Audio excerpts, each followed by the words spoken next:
ओम शांति। आज 26 जनवरी 2024 का दिन, जो पूरे भारत में संविधान के निर्माण का दिन मनाया जाता है, तो बाबा भी हमें प्रेरित करते कि नए विश्व में जाने के लिए हम संविधान बनाएं, धारणाएं पक्की करें और साथ में बाबा हम सभी बच्चों को सहारा देते हैं नई दुनिया में जाने के लिए और अपने घर जाने के लिए। तो रोज मुरली के द्वारा ही बाबा हमें सहारा देते। सबसे पहले हम बच्चों को अव्यक्त मास में क्या पुरुषार्थ करना है उसके लिए प्रेरित करते कि हमारी दिव्य बुद्धि रूपी विमान में श्रीमत का पेट्रोल भरा रहे, मनमत या परमत का किचड़ा ना आए और ऐसे श्रेष्ठ स्थिति में स्थित हो विश्व की सर्व आत्माओं को हम लाइट माइट दे, शुभ भावना श्रेष्ठ कामना की वाइब्रेशन से ऐसे सहयोग की लहर फैलाए। तो ऐसे फरिश्ता बनना है जो देता है और इस देने में ही लेना है। फिर आज की मुरली से बाबा नशा चढ़ाते कि बाप हम बच्चों से ही बात करते हैं, हम बच्चों को ही सहारा देते हैं शांति धाम सुख धाम में जाने के लिए। क्यों देते? क्योंकि इन बातों को सिवाय हमारे और कोई जानते ही नहीं। हम ही सभी जन्मों को जानते हैं, ये भी जानते हैं कि ये अंतिम जन्म है और शांति धाम सुख धाम आया की आया। तो नशा रहे इस चीज का भी कि हम शक्ति दल हैं, शिव शक्तियां हैं। फिर great great grandfather Prajapita Brahma के हम ब्रह्मा कुमार और कुमारियां हैं। तो हम किसी चीज से डर नहीं सकते। हम तो बहुत ऊंच पद पाने वाले हैं, हम बहुत ऊंच कुल के हैं और अभी तो हमको फिर से ऊंच डायनेस्टी का राज्य भाग्य मिलता है। तो ऐसे उस सत्युगी डायनेस्टी को भी हम देखें, सुख धाम को, जो पावन दुनिया है। हम बहुत थोड़े हैं और देखें बुद्धि रूपी नेत्र से, जहां हम खुशी से अपने आप ही एक शरीर छोड़ देते दूसरा लेते। ऐसी नई दुनिया जिसमें हर चीज फर्स्ट क्लास है, अनाज आदि भी सब कुछ नया है, कितना शुद्ध भोजन स्वीकार करते हैं। सारी जमीन भी हमारी है तो सागर भी हमारा है और हम बच्चों को ऐसे शिव बाबा का शुक्रिया मानना चाहिए जिससे हमें सब कुछ प्राप्त होता। फिर बाबा हमें चारों सब्जेक्ट्स पर लेकर चलते। सबसे पहले ज्ञान के ऊपर कि श्रीमत से ही नई दुनिया स्थापन हो रही है, जिसमें आशीर्वाद की कोई बात नहीं है। तो अपना लक्ष्य सामने रखना है, मध्याजी भव उसको याद करना है, लक्ष्मी नारायण को देखना है, जो हमारा एम ऑब्जेक्ट है। फिर बाबा हमें योग की तरफ लेकर चलते और आज बाबा हमें खुशी से शरीर छोड़ने के लिए युक्ति दे रहे हैं, सहारा दे रहे हैं कि अभी हम आत्मा पतित है, इसलिए पंख टूट गए हैं, वापस हम जा नहीं सकते हैं। नीचे तो हम आ गए परम धाम से, पर खुद से अपने आप वापस ऊपर नहीं जा सकते। तो पावन बनकर ही हमें लौटना है। तो उसके लिए क्या करना होगा? सबसे पहला आत्मा को ही पवित्र बनना है। तो इसलिए पहले पहले हमें आत्मा का निश्चय करना है, आत्मा अभिमानी बनना है। अशरीरी भव का बाबा वरदान देते, जितना हम खुद को आत्मा निश्चय करेंगे, आत्मा को ही फिर देखते रहेंगे, फिर कोई विकार या क्रिमिनल ख्याल आ नहीं सकते हैं। तो कैसे प्रैक्टिस करनी है आत्मिक स्थिति की, हम अभी करें। देखें खुद को, मैं आत्मा अविनाशी हूँ। पहले मैं आत्मा और सभी आत्माएं शांति धाम एक ही ठिकाने पर रहती हैं। फिर हम आत्माएं परम धाम से नीचे आती हैं सुख धाम में। यहाँ अविनाशी 84 जन्मों का पाठ बजाती है। हर एक आत्मा भ्रिकुटी के तख्त पर विराजमान है। देखें हम, जिसके लिए कहा जाता है भ्रिकुटी के बीच चमकता है अजब सितारा। हम आत्माएं आपस में भाई भाई हैं और ऐसे हम आत्माएं यात्रा करते राम राज्य और रावण राज्य दोनों को क्रॉस करती ड्रामा के प्लान अनुसार एक शरीर छोड़कर दूसरा लेती। हम आत्माएं ही सतो प्रधान से सतो रजो तमो में आती हैं। ऐसे हम चिंतन करें, देखते जाएं। हम आत्मा ही शरीर द्वारा सब कुछ करती है। ये बार बार अभ्यास करना है कि जब हम सुन रहे हैं तो मैं आत्मा कानों के द्वारा सुन रही हूँ, बोल रहे हैं तो मुख के द्वारा बोल रहे हैं। तो बार बार प्रैक्टिस करनी है। और बाबा भी हम आत्माओं को बैठकर ही समझाते। तो ऐसे बाबा आत्मिक स्थिति का सहारा हम बच्चों को देते। फिर दूसरा सहारा शिव बाबा को याद करना है, जो विदेही है, ऊंचे ते ऊंचा भगवान है। तो देखें हम उसे, ऐसा जो कभी अपनी देह नहीं लेता, साधारण तन में प्रवेश करता है, जो सहारा देने वाला है। पुरुषोत्तम संगम युग पर ही पुरुषोत्तम बनाने के लिए ऐसा बाप हमें रास्ता बताता है, ज्ञान और भक्ति का राज भी समझाता है, खुद का भी परिचय देता है, तो रचना के आदि मध्य अंत का भी राज समझाता, हम बच्चों को खूबसूरत बना देता। बहुत प्यार से समझाते हैं ऐसे बाबा कि बच्चे, तुम मुझ बेहद के बाप को भूल गए हो। तुमको आधा कल्प के लिए मैंने ही बेहद का वर्षा दिया था, बेहद का सन्यास कराया था। तो ऐसे हमें शिव बाबा की महिमा करते रहना है कि कमाल है बाबा आपकी। तो ऐसे जितना सहारा हम पकड़ते जाएंगे, शांति धाम सुखधाम में पहुंच जाएंगे। तो नशा भी रहे, श्रीमत पर भी चलना है और साथ में आत्मिक स्थिति में शिव बाबा को याद करना है। तो इसलिए बाबा प्रेरित करते कि स्वयं वो हमारे लिए आया है हमें पावन बनाने, तो खुशी से बाप को क्यों नहीं याद करें। इसमें प्रैक्टिस करनी है, बस खुद को आत्मा देखने की और सिर्फ उस एक को ही याद करने की और सिर्फ उस एक को ही देखने की, और कोई को भी ना देखना है ना याद करना है।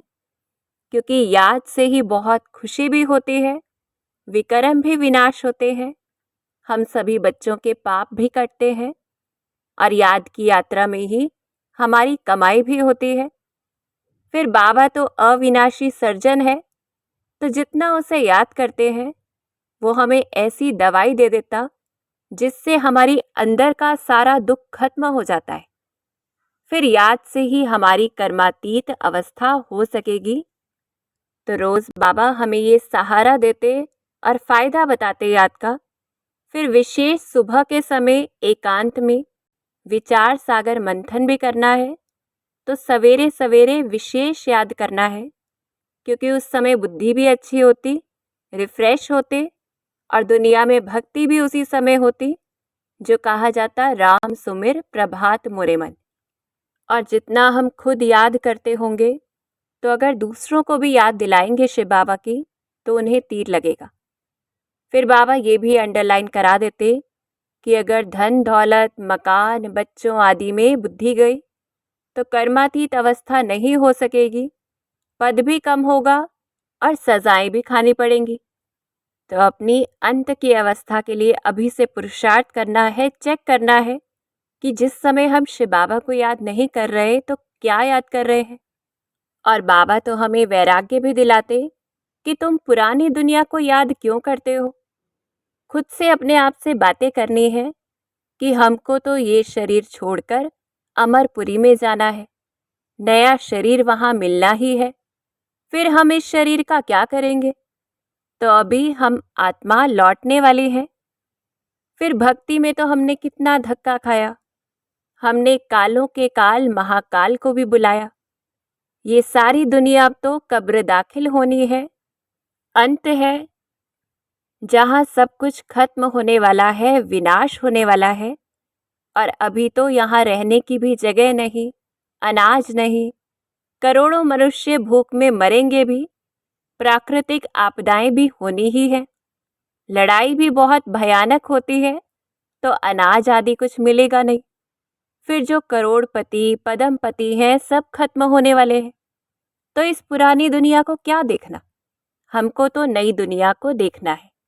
तो ये युक्ति दे रहे हैं बाबा कि शिव बाबा की याद के सिवाय कुछ भी याद आए तो अपने आप से ऐसे ऐसे बातें करनी है, और ऐसी परिस्थिति आए उससे पहले कर्मातीत अवस्था बनानी है। सावरे से गोरा हम आत्माओं को बनना है, क्योंकि नंबरवार पुरुषार्थ अनुसार ही हम अपनी अपनी कर्मातीत अवस्था को अंत में पाएंगे। कि किसी की 50% पे कर्मातीत अवस्था होगी तो किसी की 70% पे भी, तो फिर विनाश हो जाएगा, फिर कुछ कर नहीं सकेंगे। और जो गायन है मिरुआ मौत मल्लू का शिकार, कि जो दुनिया में हाहाकार होगा पर हम आत्माएं खुश राजी रहेंगी, वो भी कब हो पाएगा, जब हम श्रीमत पर होंगे तो। क्योंकि अगर बाप की श्रीमत पर ही नहीं चलेंगे तो खुशी हो नहीं सकती। तो ऐसे बाबा हमें वैराग्य दिलाते, तीसरे सब्जेक्ट पर लेकर चलते धारणा के ऊपर, कि जितना जो पढ़ते हैं उस आधार पर ही मैनर्स धारण करते और फिर वैसा ही पद पाते। तो मुख्य रोज पढ़ाई है, फिर वानप्रस्थ अवस्था में ही हमको वापस जाना है। तो ज़्यादा से ज़्यादा वाणी से परे साइलेंस का अभ्यास करना है। फिर मुख्य धारणा कि देह अभिमान में आने से ही एक दो से हम तंग भी होते, एक दो की गलानी भी करते। तो देही अभिमानी बनना है, क्योंकि सतयुग में जानवरों का भी आपस में बहुत लव रहता, हमें अभी से ऐसा बनना है। और स्वयं हमारा पिता प्यार का सागर है, दुख हरता सुख करता है, जो किसी को दुख नहीं देता, सुख धाम का मालिक बना देता है। तो ऐसे हम बच्चों को शिव बाबा का फरमान है कि बहुत मीठा होकर रहना है, हर बात में राजी रहना है, कभी भी किसी को दुख नहीं देना। हम रिपोर्ट कर सकते हैं अगर कुछ गलत होता है, पर अपने हाथ में लॉ नहीं उठाना, हमें सबको सुख देना है। और कैसा सुख, आत्मिक स्थिति में रहकर भाई भाई का आपस में बहुत लव रहे, बहुत शीरखंड होकर चलना है। क्योंकि जैसा संस्कार हम अभी बनाएंगे फिर 21 जन्म वो चलता रहेगा। और अगर फिर भी कोई उल्टा अक्षर मुख से निकल जाए तो फौरन माफ़ी मांगनी चाहिए, प्यार से समझाना भी चाहिए, तो ही हमारी विजय होगी। पर इसमें भी बाबा क्लियर करते कि अगर किसी की लौकिक ड्यूटी सिपाही की है या मिलिट्री की है तो उन्हें तो लड़ाई करनी पड़ती है, पर वो सिर्फ कार्य अर्थ। और अगर हम फिर भी शिव बाबा के फरमान को नहीं मानते तो ना फरमान बरदार कहा जाएगा भगवान का। तो अपना रजिस्टर खुद ही देखना है, हम कैसे चलते हैं। आपस में हम आत्मा भाई से कचहरी भी कर सकते कि कोई भूल तो नहीं होती है। मुख्य आत्मिक स्थिति में रहकर कचहरी करनी है। उल्टी सुल्टी कोई भूले करते, चुगली करते, रीस करते, किसी से जलन रखते, हसद करते, उल्टा सुल्टा खुद काम करते और दोष दूसरे पर धर देते, या फिर दूसरे के लिए ऐसी बातें फैलाते कि इनकी तो बहुत खातिरी होती है, तो ये सब कुछ विकर्म है। तो बहुत चेकिंग करनी है अपनी, क्योंकि पिछला ही विकर्मों का खाता कितना है। अगर हम और बनाएंगे तो वो चुकतू नहीं होगा, फिर सज़ा खानी पड़ेगी और कल्प कल्प के लिए हो जाएगा। तो ऐसे बाबा हमें अंतिम सब्जेक्ट पर लेकर चलते सेवा के ऊपर, और उसमें भी क्या चाहिए, धारणा चाहिए। क्योंकि जितना हम मीठे बनेंगे उतना ही हम बाप का शो करेंगे। हम ही बच्चे बाबा को जानते हैं और औरों को भी बताते हैं। तो जैसे हम दिखेंगे ऐसे ही दूसरे शिव बाबा को पहचान पाएंगे। फिर ब्राह्मणों की आपस में भी सेवा करनी है, कि कोई जैसे फलाना अगर बीड़ी पीता है या कोई भी बुरी आदत है तो उन्हें समझाना है कि तुम योग बल से विश्व को पावन बना सकते हो, तो क्या ये नहीं छोड़ सकते। ऐसे साहस भरना है। फिर बाबा बताते कि बाबा को कौन से बच्चे प्रिय हैं, तो जितना वफादार होंगे, सर्विसेबल होंगे, वह ही हमको ज़रूर मीठा लगेगा। उनको पुचकार भी देंगे, दूसरे को नहीं। तो बाबा ने हमें सर्विसेबल की डेफिनेशन कल अच्छे से बताई थी, तो उस आधार पर भी चेक करें। और सर्विस की बाबा आज और युक्ति भी देते कि कैसे हम सर्विसेबल बने वरदान के द्वारा, कि सबसे पावरफुल और सबसे बड़े ते बड़ी सेवा मनसा सेवा है, जिसका चांस हर समय है और हर कोई को है। श्रेष्ठ स्थिति द्वारा ये सेवा होती है, तो इसके लिए पहले अपने आप को पावरफुल बनाना है। इसी से हम नंबर 1 सेवाधारी कहलाएंगे और फुल मार्क्स हमें सेवा के सब्जेक्ट में मिल पाएंगे। तो रविवार की अव्यक्त मुरली में बाबा ने हमें क्लियर किया था मनसा सेवा हम कैसे कर सकते हैं।